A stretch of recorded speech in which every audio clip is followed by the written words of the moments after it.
Hello, everybody, and welcome to another Duskmourn draft here on the channel. Huge shout out to Wizards of the Coast for the free preview account in the early access event that lets me get this recorded early. We're going to be going pick by pick, play by play, talking through everything, so you know what to do when you draft this format yourself.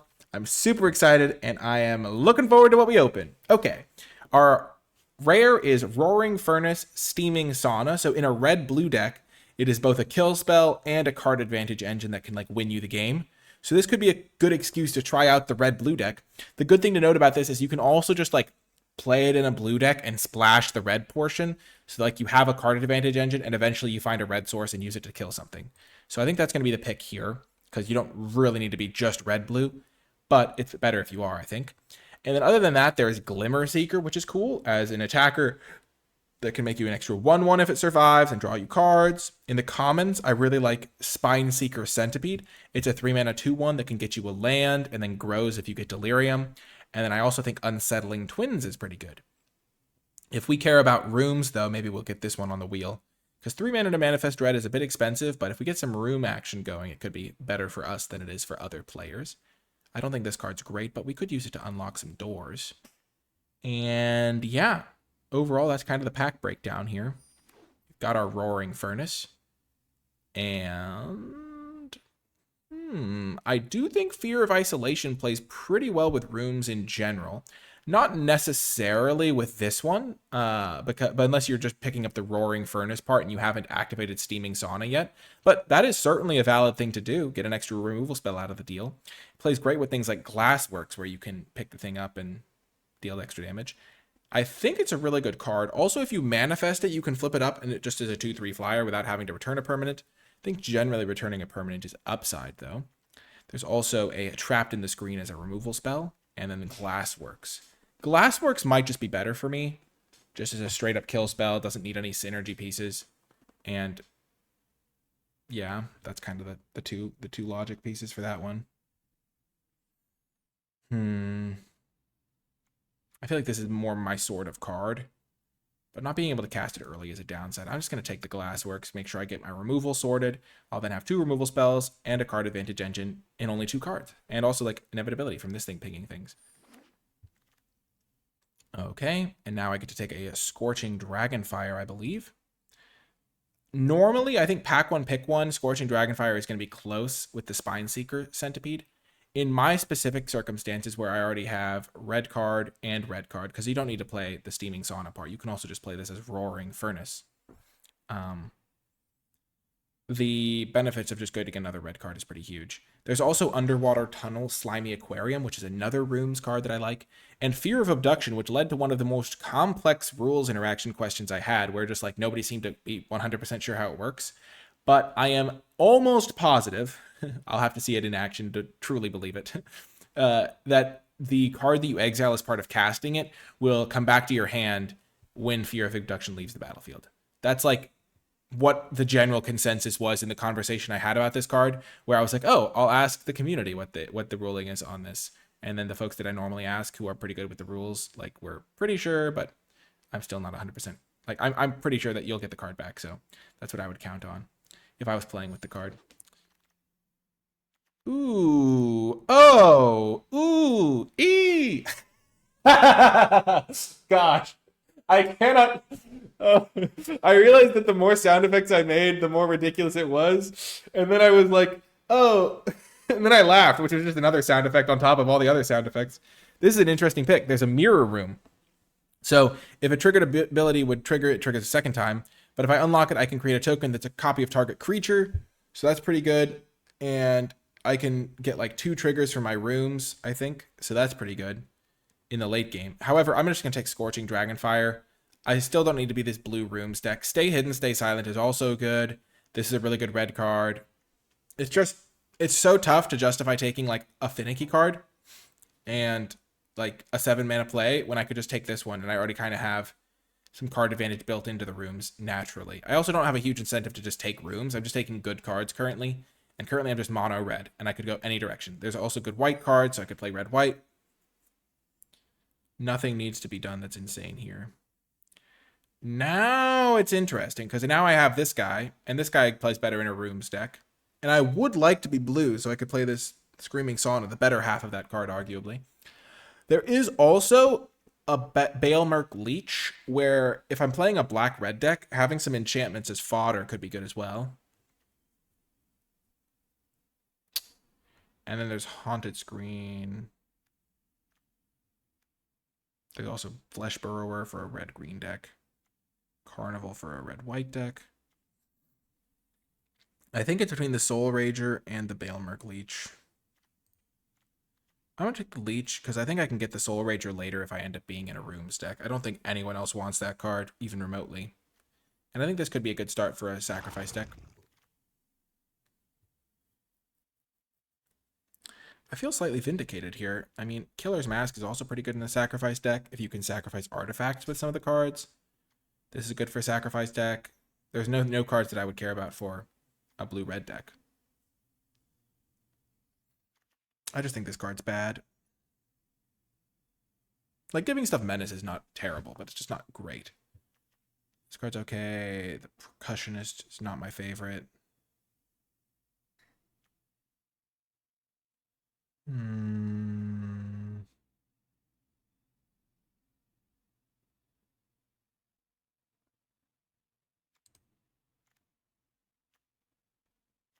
I guess I'll take the Percussionist. It's not my favorite pick, though. So now I have a reason to care about rooms. Like, Intruding Soul Rager makes me want to have more rooms that are just, like, mediocre rooms. And getting one late is a bit of a sign, and it'll let me play this card. So I think I'm going to try to go for the rooms deck now.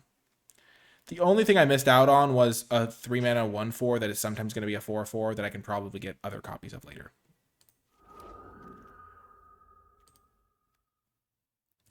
And even now, I could just say, screw that. I don't want to do that. I want to go red-white aggro. But I think Unable to Scream is going to be good in my control deck, which I'm going to try to build it as more of a control deck. Like, I could go Turn Inside Out and play that with the Percussionist, but... Beautiful. I did wheel this card. Perfect. Ticket Booth is the perfect card for this sort of deck because I can get it on the wheel and I can use it like, oh, I'll play Ticket Booth and then I'll sacrifice it to my Soul Rager. So I just got like a cantrip card or something like that. But I'm wheeling Unsettling Twins. So like, yeah. I'm just going to commit to the Rooms deck because it's going to be a unique deck. But I think I could have maybe had a good white deck as well. And I was trying to stay open to it. I just think getting late Intruding Soul Ragers and stuff like that could also work. I'll just take this guy because it seemed like white could be the closest home for me. I also like the Boiler Bilge's Ripper. You just have a room sitting in play, you sack it, get some value.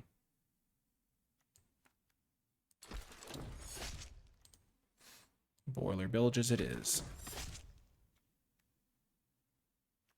Normally I won't play any of these cards, so I would take the uncommon, but the uncommon's like not really playable. I would take it just to build the Vault Progress. So I think I'm in good shape here. I mean, I gave up 1 3-mana 1/4, but I don't really think is that good anyway, so. Well, this is a great card. Just great card advantage engine. Makes all attacks pretty good. It plays great with like random, like tiny creatures that they kind of have to leave guys back to stop. Otherwise, I'd take Betrayer's Bargain. 4 mana deal 5 compared to 2 mana deal 3. And the fact that you can sometimes play this for 2 mana anyway is pretty good. And the Exile is certainly relevant. I think having big removal spells is good. But this card's excellent.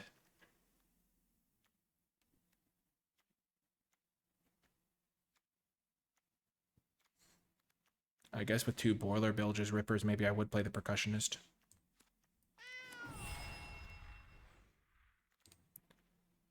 And now I will take the Pyroclasm. Kills one of my own guys, but I think I can set it up to kill more of my opponent's stuff. And it's been pretty good against me a couple times, which makes me want to try it out myself. There's another Soul Rager, but I kind of like the idea of being able to like sacrifice my rooms to this sort of card and not really care about it. And this card makes you want to keep them around. Also, it's like the sort of card where I should probably... I think I can like wheel this card for this deck maybe because other decks shouldn't really want it as much. And it does give you some sort of perverse incentives in terms of the... that's just an economics term, which means it just like warps things. But basically like it makes you want to activate your rooms when it might not be beneficial. So like it might be better to play this guy, but instead I like want to activate my room to make this guy a 4/4. Maybe I'll wheel this, which could be useful for room opening, which I don't love, but you could justify it.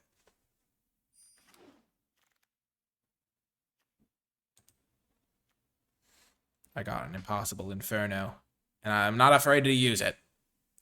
Nice little kill spell that maybe draws me a card. And there's also Expanse, but this is a pretty easy kill spell, I think. This is the sort of card I'm looking for. It's a big creature, got evasion, so it plays well with this, survives Pyroclasm, and can unlock some of the more expensive parts of my rooms. Like playing this and then using the Roaring Furnace seems pretty nice. I've got triple rooms right now, so I think I haven't taken every room I've seen, but I've keeping my eye out.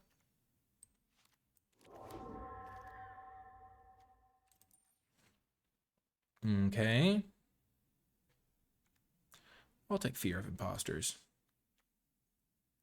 It's not perfect, but it'll do some good stuff, I think. Letting my opponent manifest dread isn't the best, but I don't have to do it then. I could just cast it on their end step if I want to. Found Footage could also be playable, just to get Delirium enabled, but I don't think I'll need that. And with a couple of Boiler Bilge's Rippers, I could like flash this in and then sack it to the Ripper, and then it's almost like I had a counter spell if I really needed that. So yeah, I don't think Norn's good because it can't block. And you don't want creatures that can't block in your control deck. Would I rather have Cursed Windbreaker, which can give anything flying, or Conductive Machete, which can just buff creatures' power and toughness, or this card, which I will take. It's kind of like another Intruding Soul Rager. It's a 4-mana 4/3, which means it's better on defense. I mean, it's kind of like having a Machete, but I really value the defensive versatility of cards in a control deck, and not being able to block very well as a 3-mana 2/2 means a lot. So we will take the Specialist, also being able to sacrifice this, or the Percussionist. I have a minor sacrifice theme. Percussionist is looking good with all my sacrifice stuff. Just freaky card. Oh, perfect. Any late rooms I can get are perfect, and this is the exact one that I want. It's like slightly underpowered, but it's really good for me. I can like play Underwater Tunnel and then get the other mode with the Ghostly Keybearer. I can play Underwater Tunnel and just sacrifice it if I want. It's really like got a lot of... I can play the Slimy Aquarium and then sacrifice the room without Underwater Tunnel being unlocked if I need to. Just the perfect card. I would take many of these cards.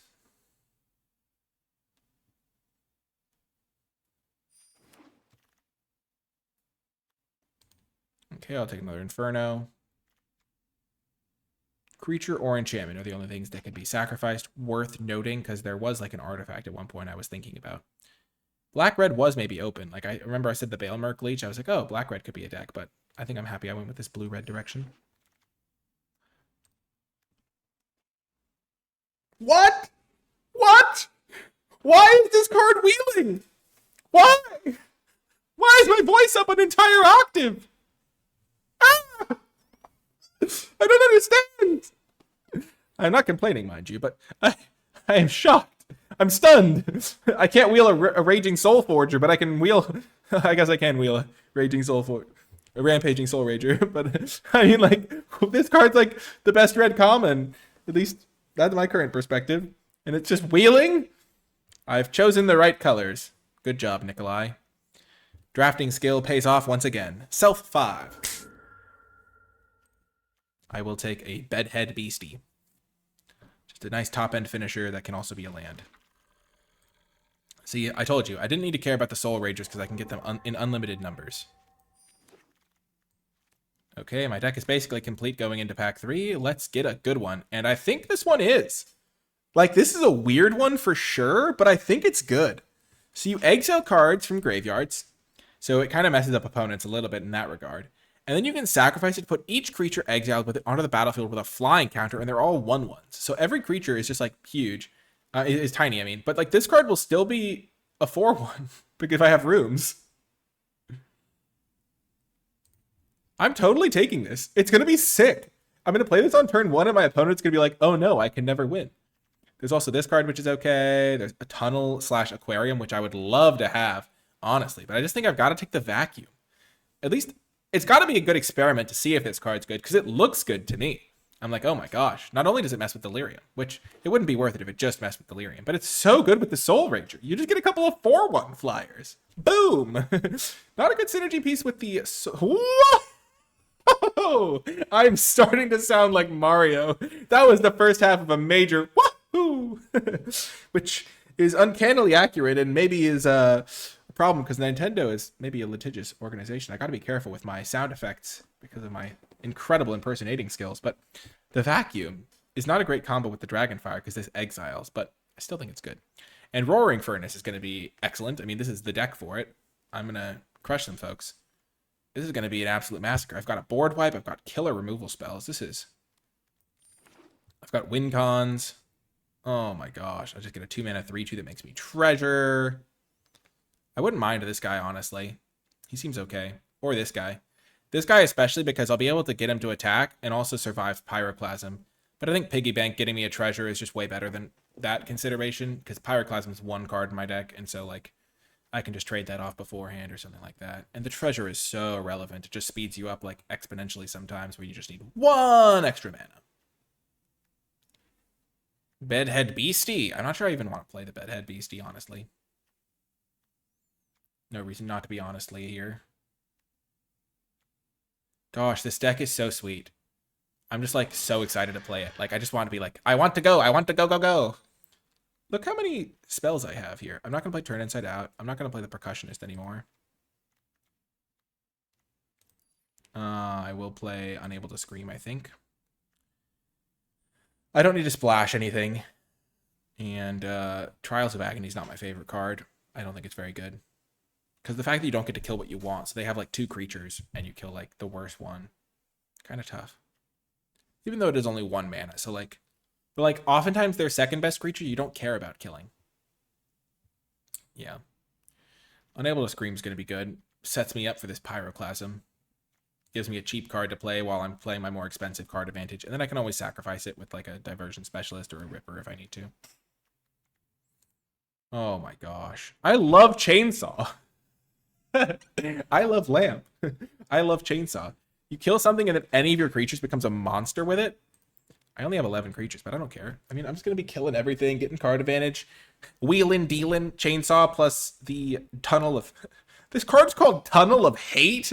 Oh my gosh, that's brutal. I didn't know that was what the card was called. Man, that's brutal. Tunnel of Hate. I don't like hating. There's also another Unable to Scream. My opponents are going to be unable to scream because it's a virtual game, but they would be feeling the pain. I think this land is going to be great. Sometimes it's not about like, oh, I would love a hand that feeds, but this card being an improvement over a basic island is going to be awesome because it's going to make my deck so much smoother. Because I would rather play 9/8, like I'd rather play like a 10/8 mana base, but I don't want to play that many lands necessarily. But this lets me get like 9 mountains, 7 islands, and a lighthouse. Oh, baby. And now I get another one. I like this card, but again, this being compared to an island is huge. Now I can go like 2 of these and then 8/7. And then I have like plenty of sources of both my colors. And if I play the Bedhead Beastie, I'm even better shape. Let's just check my curve real quick. Yeah, I've got plenty of early drops, and I don't think I need the Piranha Fly. I'd rather have the guy that lets me sack lands to draw cards. In the late game, it'd also be Reach. Yes! Oh, the Underwater Tunnel has returned! I wouldn't mind this card, but I'd rather just get the value from my rooms, because I have some synergy pieces with rooms. Oh my gosh, I think I'm doing it. I think this is like the dream? Is that what they say these days? I'm taking another Tunnel of Hate. This card's pretty solid. This card's like okay because it's kind of big, but we're gonna be in the Tunnel of Hate for now. And Hand That Feeds came back. Sure. Hate leads to suffering. That's what Yoda says.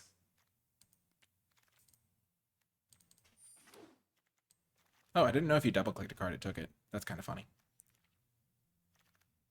Wow, I got a last pick Rift Chain Razorkin. Well, I'll have some cuts to make with this deck. For starters, do I want the Percussionist? Probably not. I don't really care about the 1/1 part of it. Percussionist plus this is a good combo, but like when you play a 1/1, you want to be able to attack with it, like a 1-mana 1/1.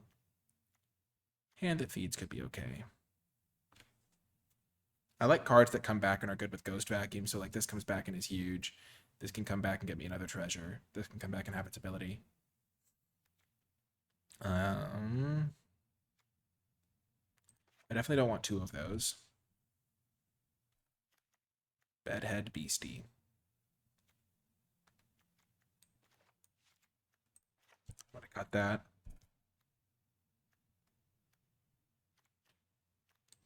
So what's my removal suite? It's that, 3 of those, Pyroclasm, Glassworks, and 2 of these, and 2 of these, and this. My removal suite is insane. I've got so much removal. Maybe too much removal. Did you ever think about that, Nikolai? And 2 unable to screams. There is a lot of removal in this deck. Probably a little bit too much. So we're going to shave it a little bit, do some trimming. I will cut... I feel like I've got small creatures on lock. I'm going to cut the one Impossible Inferno and rely on the unable to screams. I'm also going to cut the Rip Chain Razorkin. I think I can use my mana pretty well in this deck.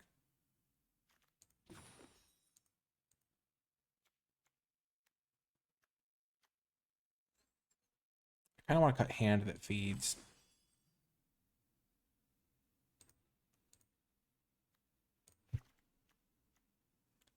And Fear of Imposters.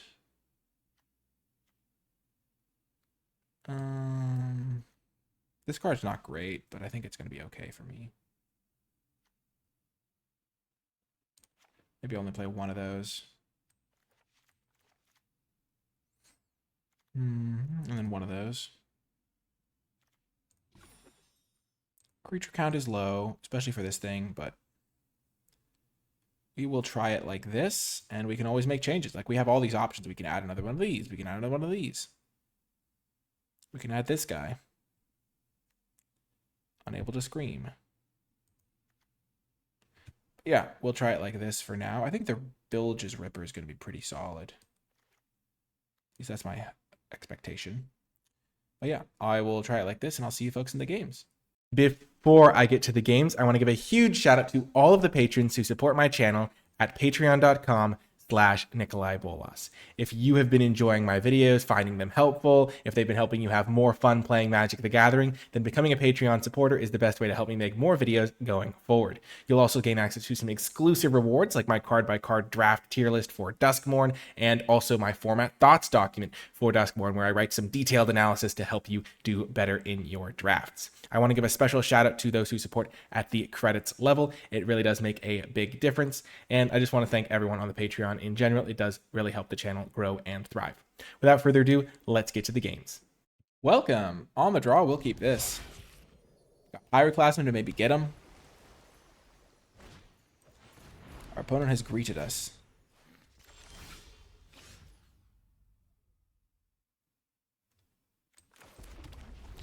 I'm immediately confused.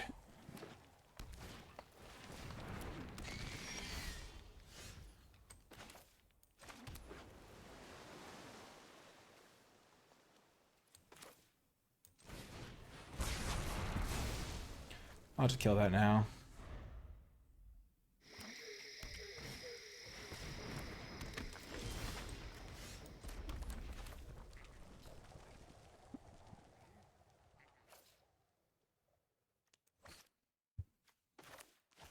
Just be mana efficient. Next turn I can go piggy bank into Dragonfire if I need to.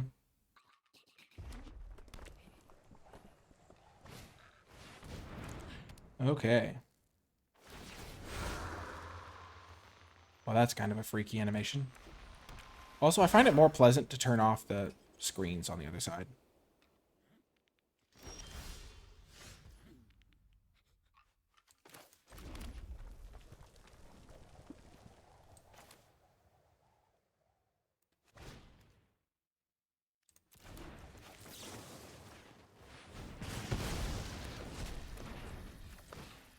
I like just getting my guys down. I'm just doing my stuff. Doing my thing. This is maybe a problem when it makes it 5-5, but, you know, they're playing 4 colors. We're in for a battle.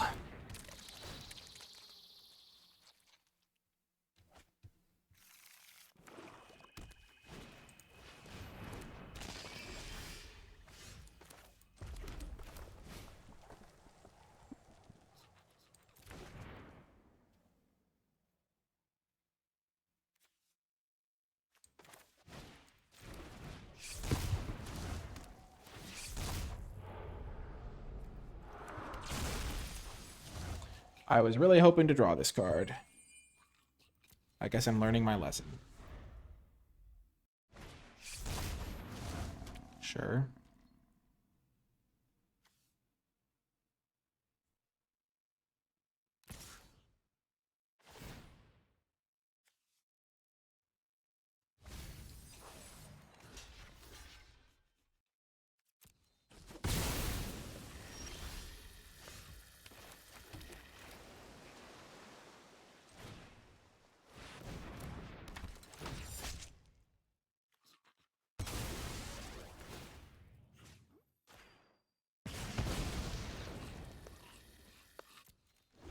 I'm a little bit worried about this and a little bit worried about this.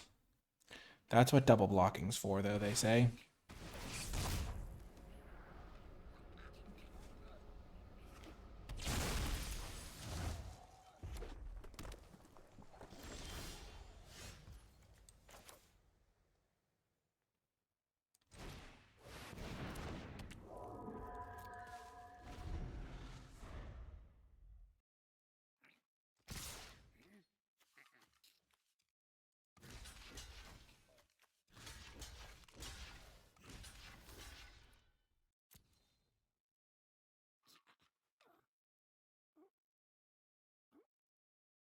So in this way, they can only ever kill one of the creatures. If they flip it into something big, though, I have 8 power, which means they have to flip it into a 5/5, like bigger than a 5 toughness creature, which isn't that frequent.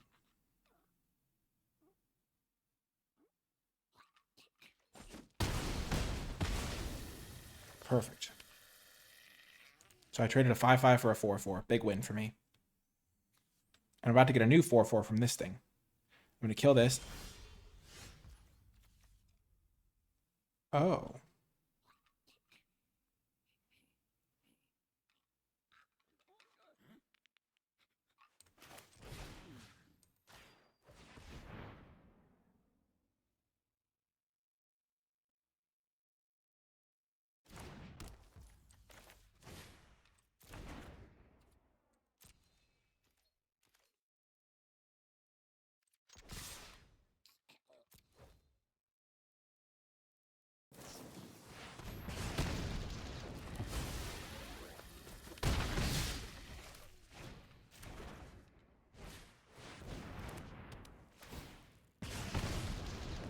So I'm out of gas.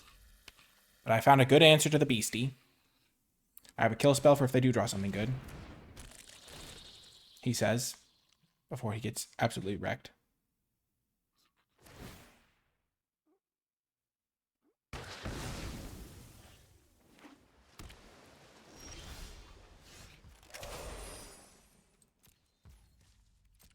Well, that's unfortunate. I was feeling really good about that play.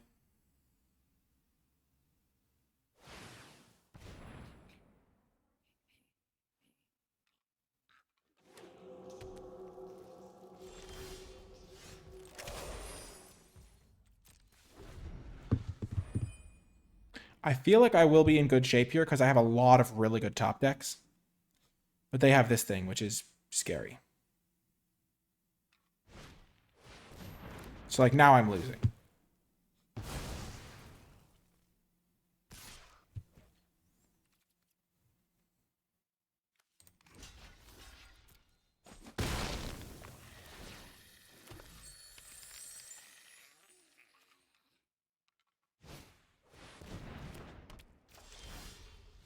Yeah. That's how it goes.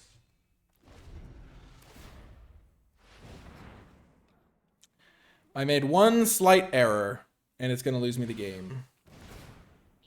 Though that would have been a problem no matter what.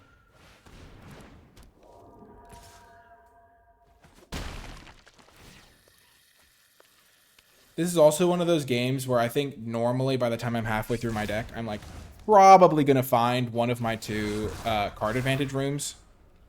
And this is just one of those games where I didn't.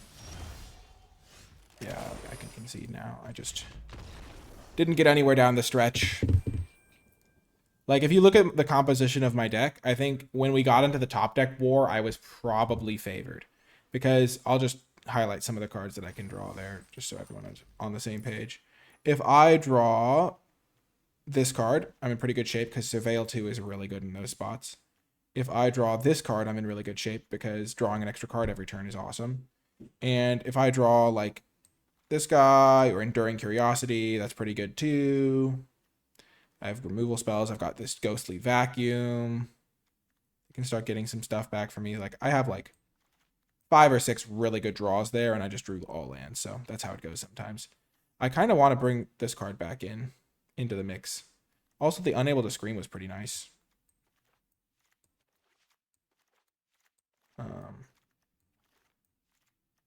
What do I want to cut, though?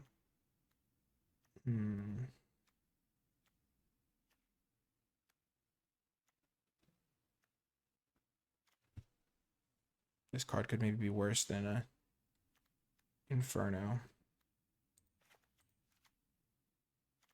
Honestly, the Soul Ragers might not be that good.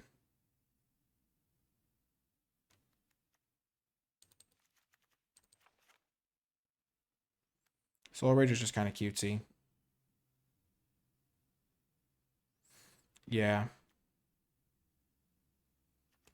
What was the card I wanted to add back in? Oh, I did. I added back in the Impossible Inferno. I now only have 7 creatures. The creature count just goes lower and lower, but these make creatures, and I'm going to have plenty of stuff to do. Anyway, we'll try the next round and see how that can go. Maybe I should cut a land for this guy. That actually seems really beneficial. I'll do that. Because that just gives me an extra threat when my deck might be a little bit threat light otherwise. Because like once you've stabilized, you just need like a big creature to hit them a few times. And remember, even though my creature count is low, I have like 4 different rooms that manifest dread. I forget if I said this, but I'm only playing 5 rounds with this deck to like maximize my time in the early access event. So if you get confused why the draft ends after 5 rounds, that's why. This is an easy keep.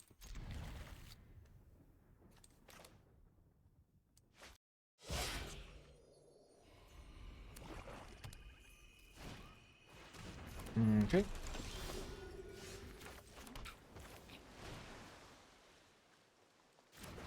Let's just see what's coming.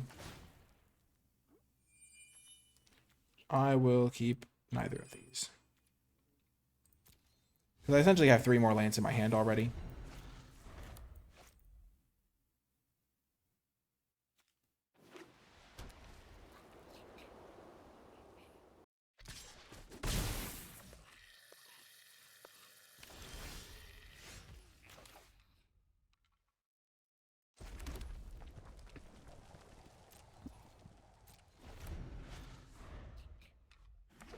They did nothing on turn 2.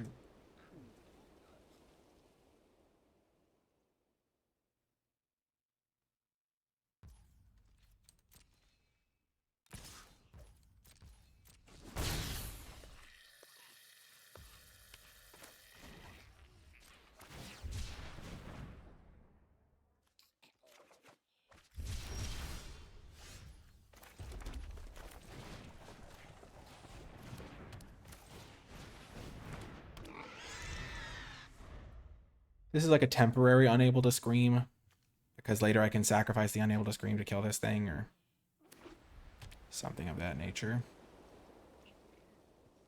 I didn't want to worry about them end of turn land cycling was the thing. And I didn't want to use a Scorching Dragonfire on it.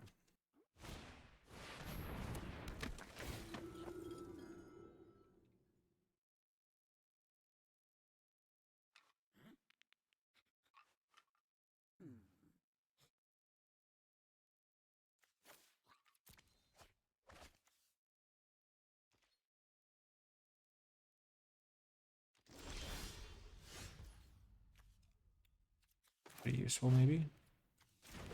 Still just gonna be patient. Actually, I screwed that up. I was supposed to use this one. I'll manifest. This one is dread, I guess. I meant to, on my turn, use this. It actually prevents attacks and stuff.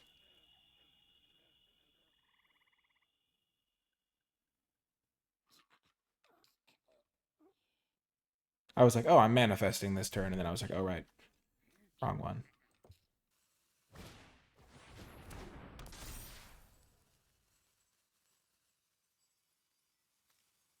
Really?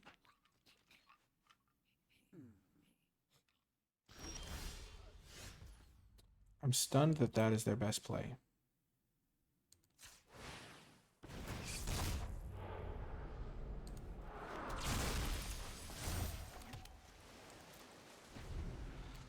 And you might be like, oh, why don't you kill this while you have the chance? Because I'm planning on at some point going Pyroclasm into Scorched and Dragonfire. And that should be able to do what I needed to do.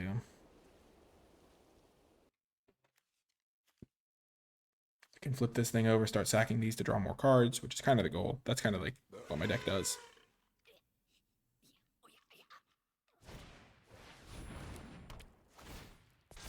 Sure.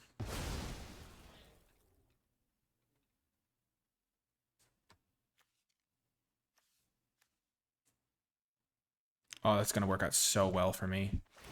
Oh, my opponent is so toasted.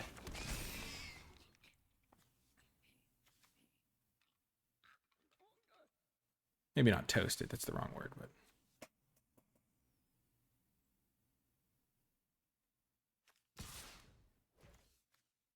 It's got Ward 2.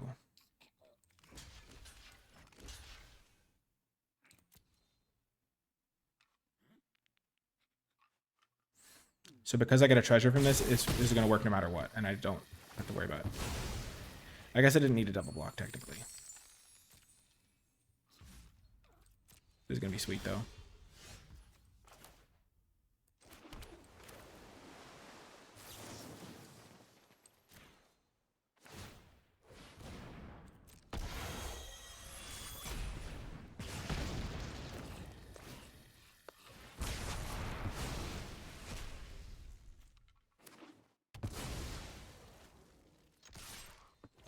Pretty cool, right, opponent? I think so. I just need to untap now.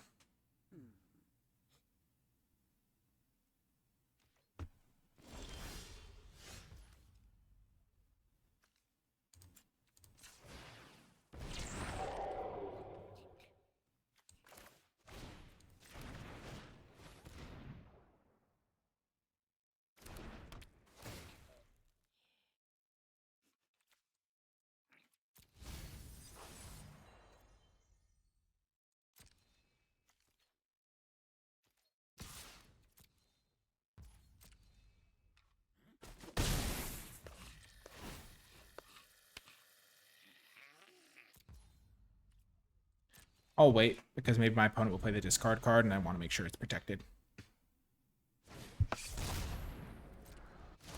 I didn't want to manifest because I want to draw this card, so I guess I should have drawn and then manifested to use my mana better.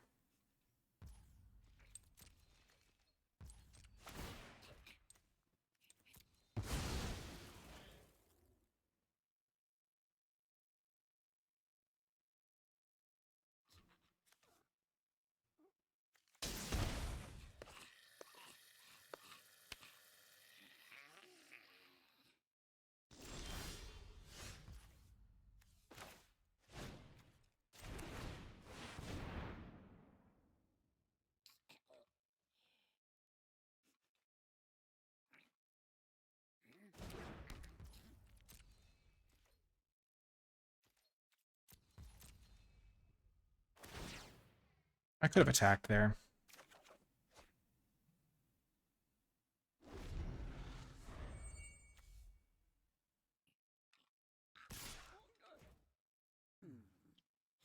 That classic feeling where I haven't said anything for a while, so I'm not sure if I've been thinking every single thing I've been thinking this entire time, or if I've actually said it out loud. I'm not blocking because if they have +2/+2 or something like that, I don't want to get my guy dead because my guy's going to draw me a bunch of cards here.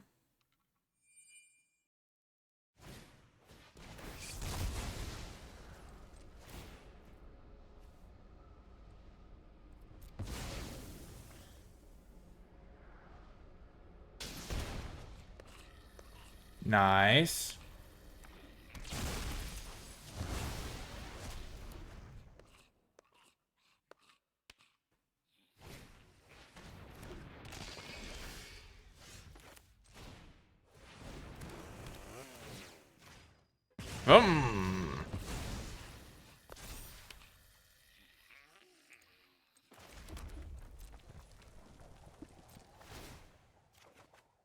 Yes, the ghost vacuum. Ooh, got all sorts of goodies to get. And two creatures in my graveyard.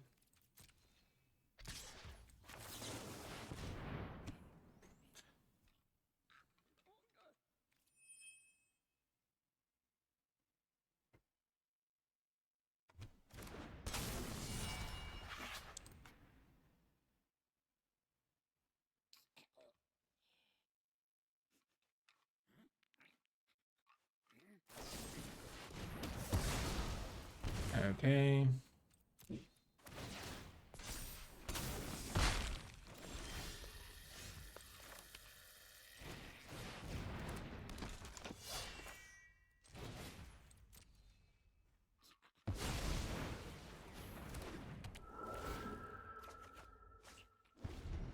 Okay. Because I need to make sure I win the game before I lose all my cards. Because I could deck myself here.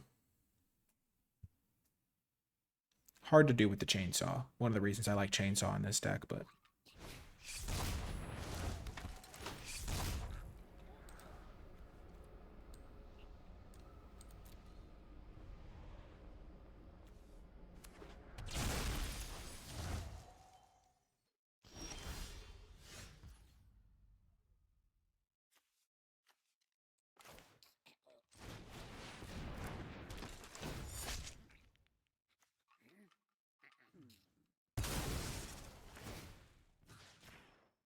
This will help prevent me from decking out.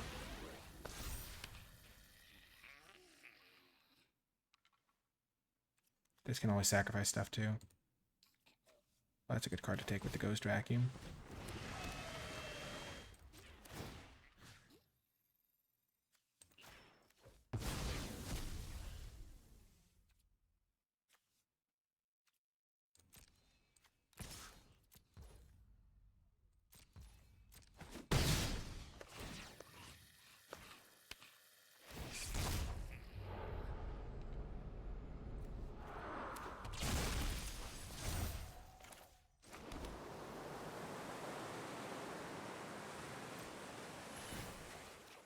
This is the last extra card I'll draw, and then I'll sack this.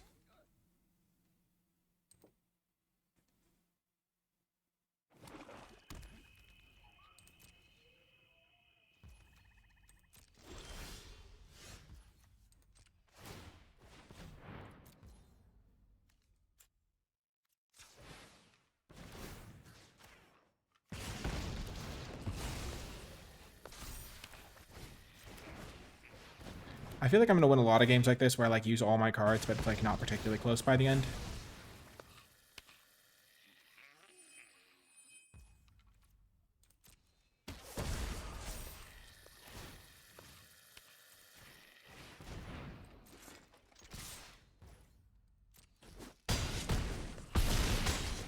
Nice. Pure control. I've controlled the game state and emerged victorious. I am a little bit worried about my win conditions, but we'll see how it does next round and then evaluate from there. Great hand. Chainsaw getting involved early.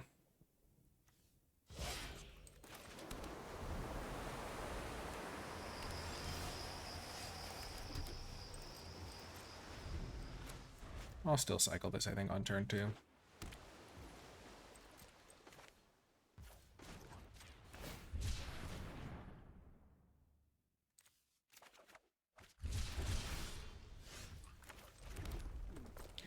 I've learned my lesson. I don't think against a green deck you want to play Shattered Yard.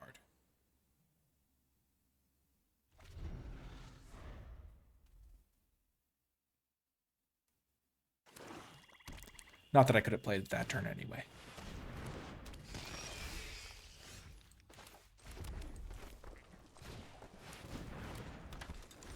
I have multiple Scorching Dragonfire, so I'm not that worried about this card. I can also hit it with an Unable to Scream while I wait to draw Scorching Dragonfire once I get some card advantage rolling.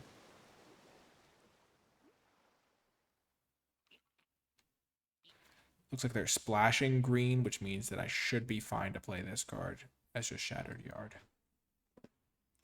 I guess we'll give it another chance.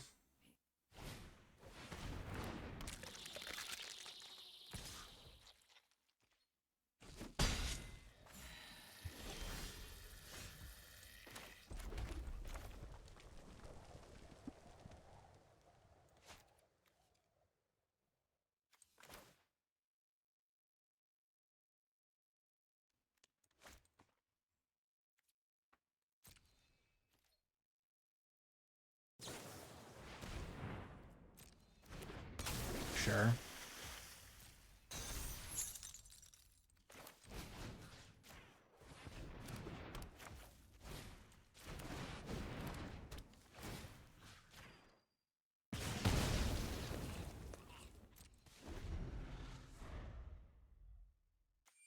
Getting an enchantment at the graveyard could be okay.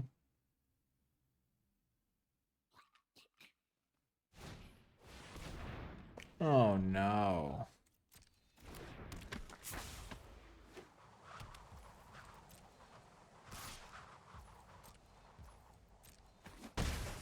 Zimone is so good.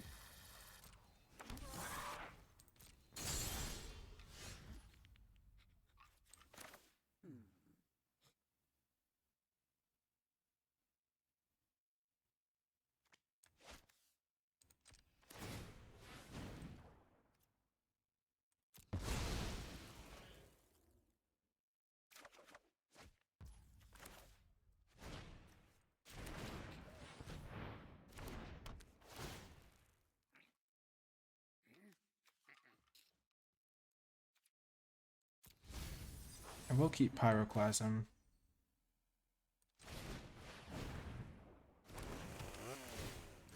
Gotta kill the Zimone.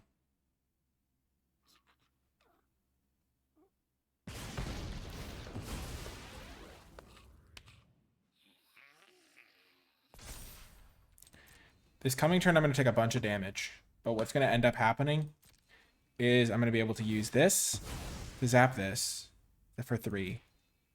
And then play this to wipe off all their guys. And then this will come back eventually, but that won't be the end of the world.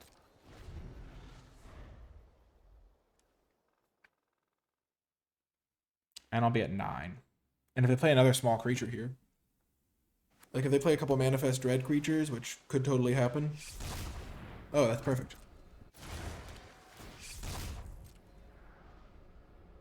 As long as they can't flip it. Come on, just play one more. Why not? What do you got to lose, amigo?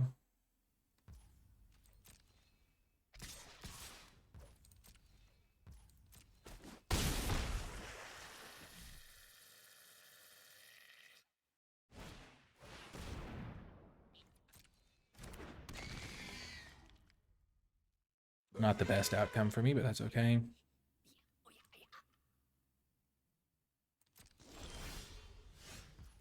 I can always block this.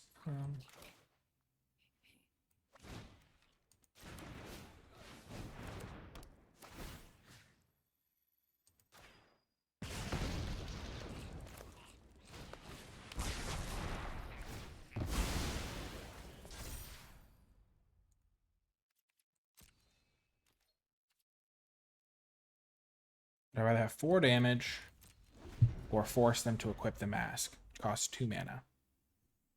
I think forcing them to equip the mask is better for me.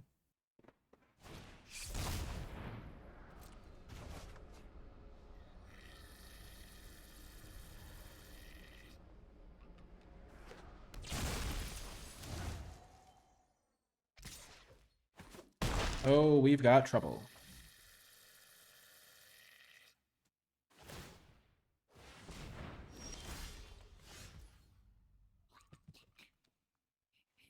So I don't have a choice here. I have to kill this.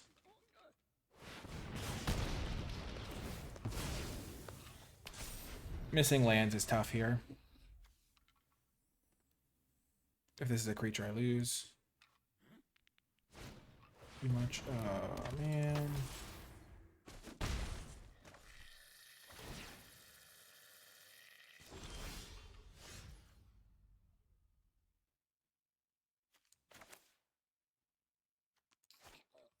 I'm one land short.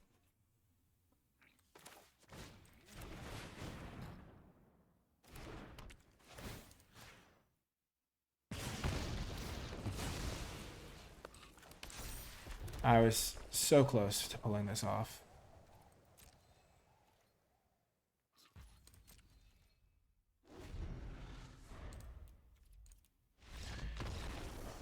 Oh, man. That's tough. They had like that like just enough tempo to get across the finish line before I could stabilize with my control deck.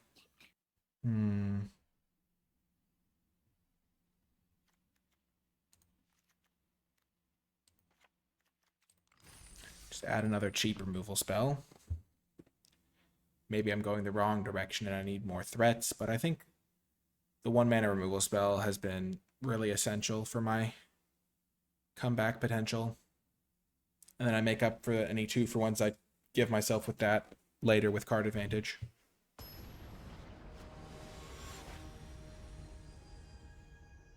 I'm a little bit surprised this deck is 1 and 2, but also like my draws have not been the perfect ones to like counter everything, which is sometimes a weakness of these decks. Like that last game, if I had drawn a Scorching Dragonfire, it would have been much better. Exile some key threats. I guess I can't answer certain types of threats either, like giving all their guys menace.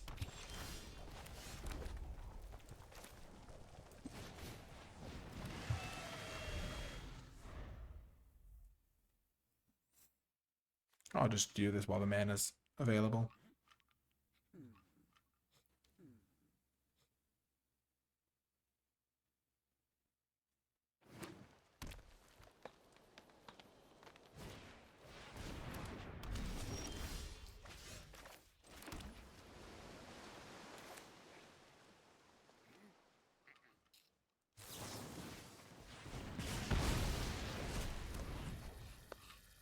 Certainly a non-bow.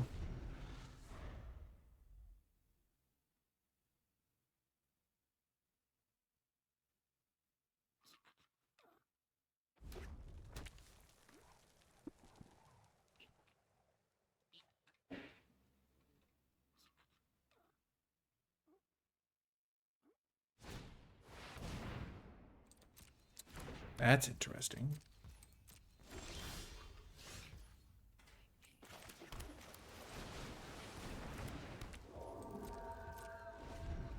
I'm at a spot where I would love to draw my card advantage room, which is kind of where I want to be every control matchup, but I have yet to really draw it in that matchup.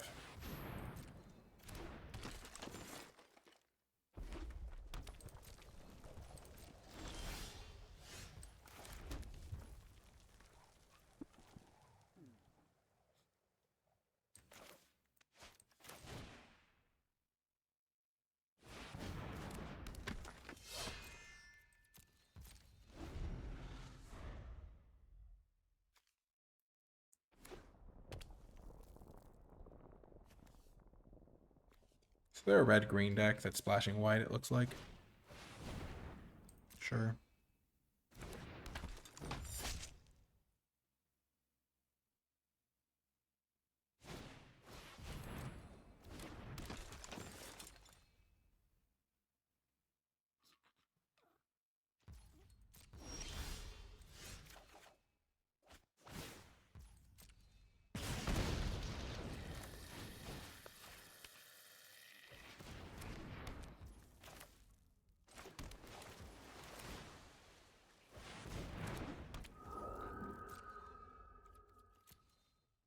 Kind of in a waiting game. We're kind of in a similar spot, honestly, to the first round, where my opponent I mean, my opponent has this thing to activate. But I have this, which kind of shuts it down a little bit.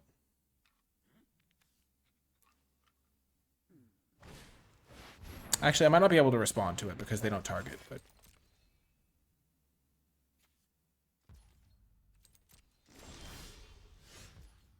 And just like that, we're back in business.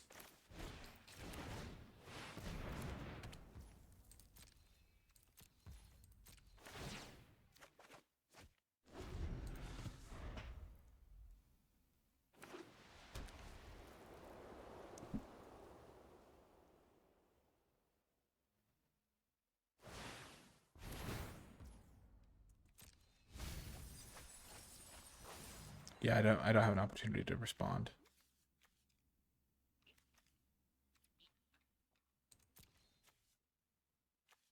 Interesting.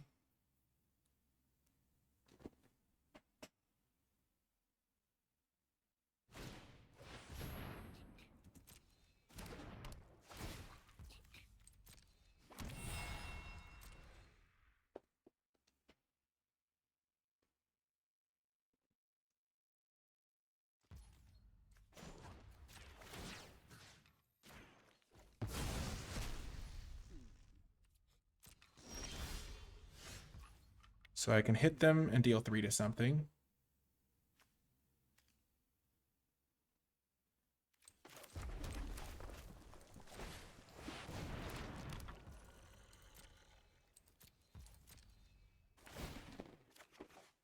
Ooh, that's good. That's the ticket. Oh, yes. Like, I feel really good. This card is so good in a control deck. It lets you use your 1-for-1 removal and still pull ahead. Okay.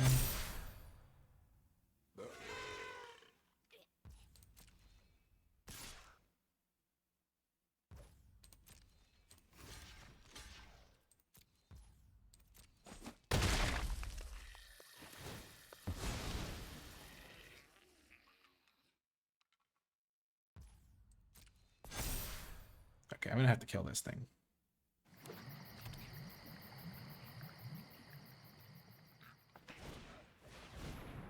Okay, I might have to kill that thing too. But I'm at a high life total, so I'm probably fine.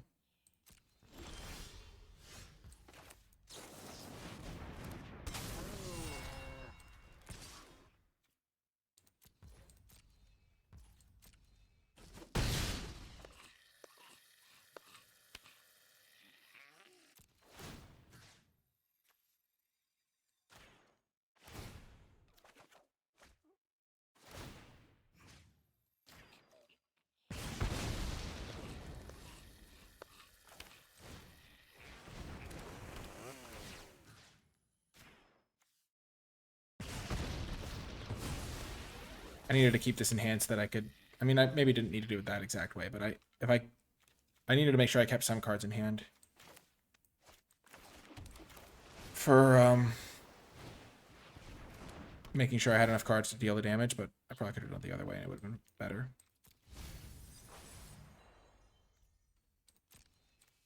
So I can start exiling their cards now.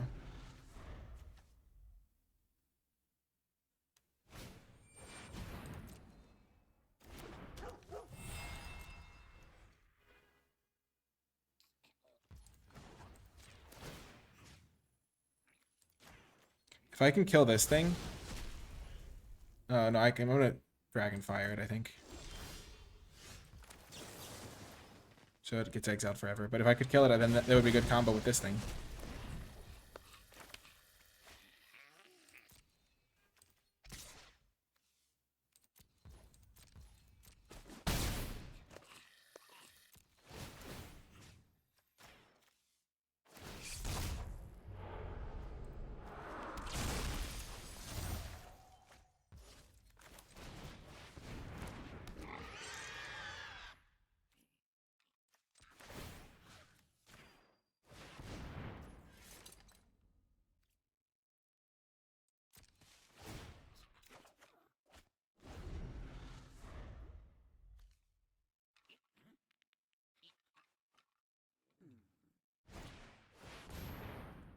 Victory is approaching, I suspect.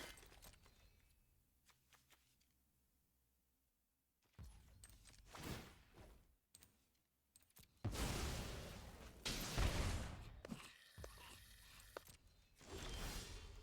some reason I thought I cut this card, but I guess not.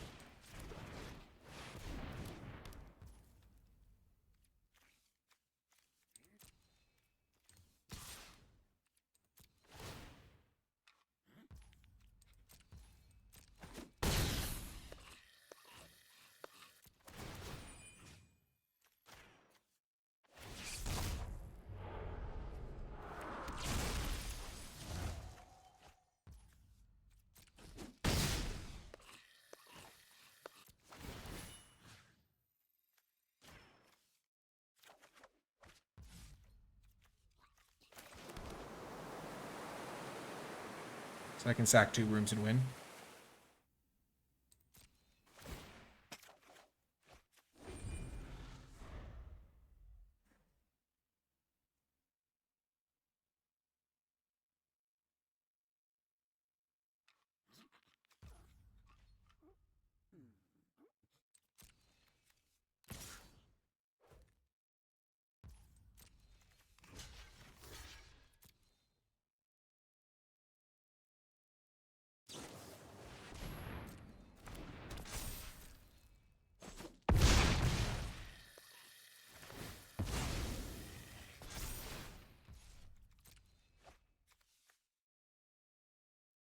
I guess maybe I should have thrown an extra blocker on there. I didn't really think about it at all. This draws a card if it survives, so it's relevant.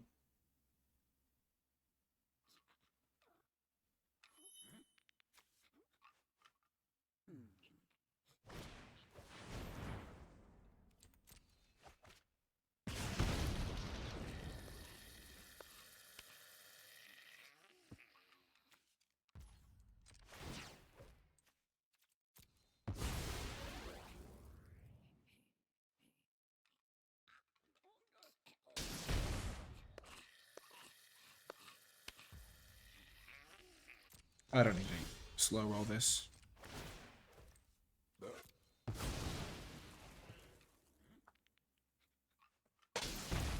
Got him. Man, we're into the final round. Will the almost the very few creatures control deck win, or will it be the enemy? I don't know. Depends on what my enemies are doing. Let's do one last final check before we head into round 5. The decider. All the pressure, all the glory. I do not love Ticket Booth Tunnel of Hate. What would I rather have? I mean, this card's kind of sweet, but I don't think it's easy to cast, maybe. Maybe I'd want one of these. Maybe one of these. Just a big guy. I think I'll just keep the Ticket Booth so that I have a little bit of extra synergy with my sacrifice effects. Because I have those 2 5-drops. They really want to have a random room sitting around to sacrifice.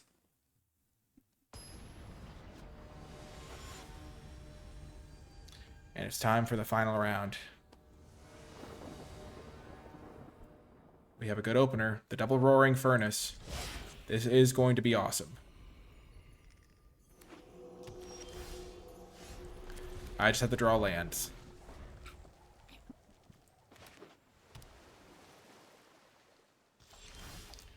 Step 1. And these are just good removal spells right now. They're like 2-mana deal 5s.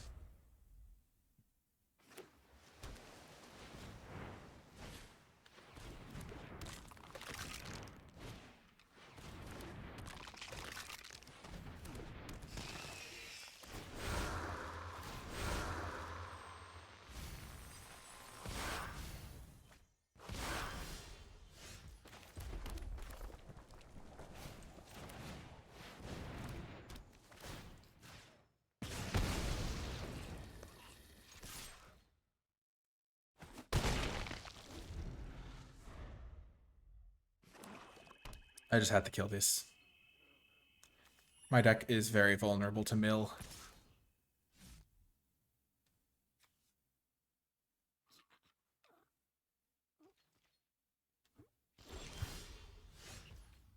Though, to be fair, they did enable Delirium for me.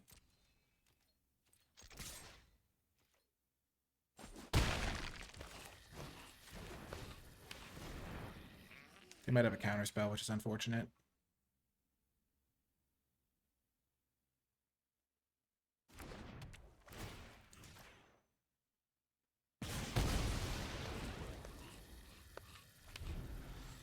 What do they have?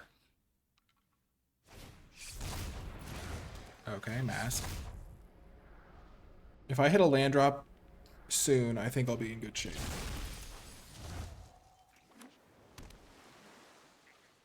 They only have 2 cards.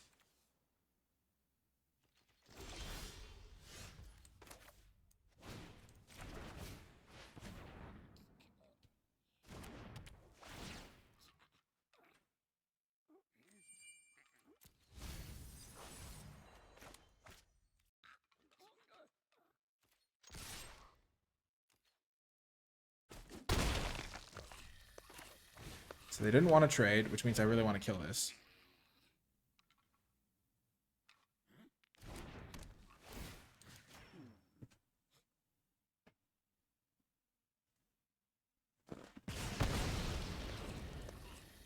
Oh.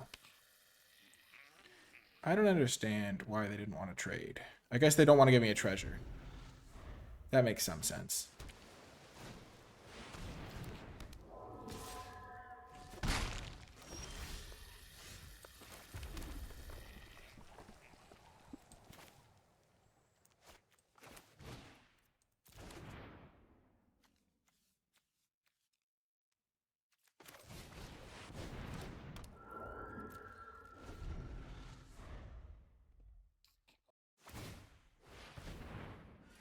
I'm about to bury them in cards.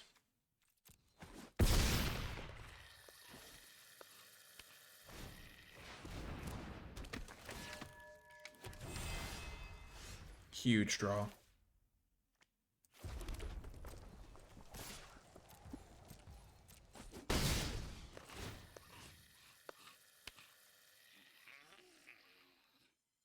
They have 4 power.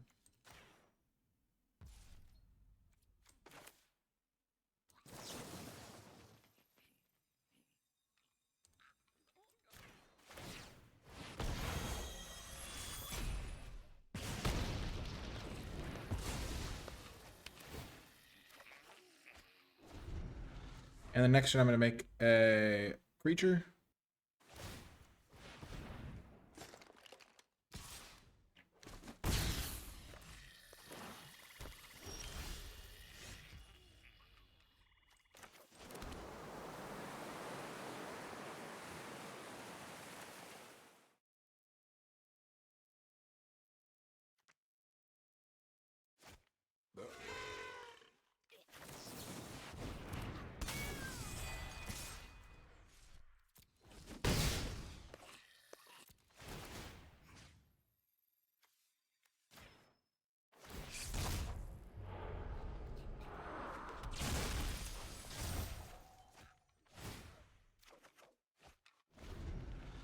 I can almost play both of these to kill them.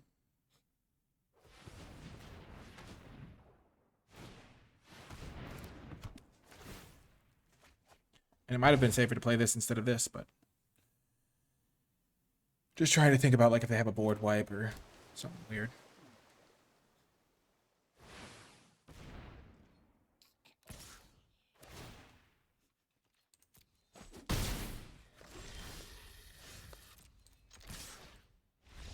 Yes! Oh, we secured the 3 and 2.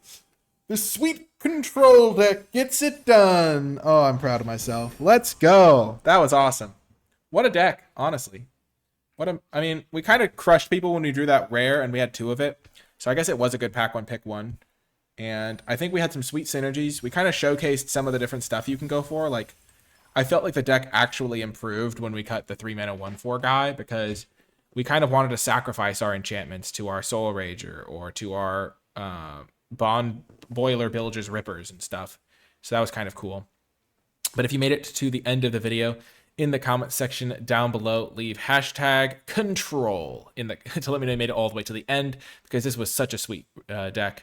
and I felt like the rooms really showcased what they can do, especially the furnace and the sauna, which is pretty awesome stuff. So if you made it to the end, leave that hashtag to let me know you made it to the end of the video, and I hope you enjoyed the video. And yeah, shout out again to Wizards of the Coast for the free preview account so that I could get this video recorded early. That's going to do it for this one, though. I hope you enjoyed it, and I will talk to you next time.